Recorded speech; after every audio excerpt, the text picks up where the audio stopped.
We're back with an I-Team exclusive. Renewed scrutiny on the escalating violence at the Essex County Correctional Facility after a former New York City rapper who was awaiting sentencing on federal drug charges got slashed in a vicious altercation with another inmate.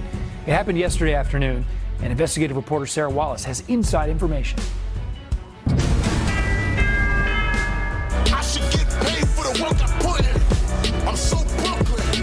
Former Brooklyn rapper Casanova, whose real name is Coswell Sr., isn't going back to his hometown streets anytime soon. The self-proclaimed Blood Gang member who pleaded guilty to federal drug conspiracy charges last year was involved in a vicious fight yesterday at the Essex County Correctional Facility in Newark. These internal reports from correction officers say Sr. was slashed with a weapon by another inmate, Ulysses Lugo, and then chased him down with the help of others. We spoke with one officer who responded to the scene. Inmate Lugo, you couldn't see his face because he was saturated in blood. You couldn't see it at the time because his whole face was saturated in blood and his whole uniform was saturated in blood. Inmate Senior was sitting there and blood was just coming out of his face. A spokesman for the county told us this minor incident and whether weapons were employed is under investigation.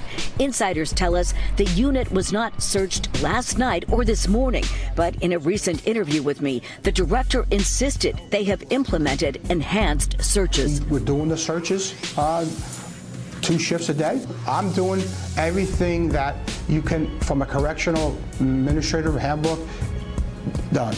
And then there's the issue of officer training. Retired Correction Lieutenant Jim Teresi reiterated what we've highlighted in recent stories. Took a 4-month officer with no academy training and we put her alone with 64 federal prisoners who she has no idea who they are or what they're there for. In January, state law will require correction officers to go through the police academy before they oversee inmates. But in the meantime, the numbers are disturbing. Since March, before yesterday, there were 17 codes, inmate-on-inmate assaults or inmate-on-officer assaults. Ironically, yesterday's violence came on the same day that a jury found 3 inmates guilty of the 2021 jail beating of Jayshawn Boyd.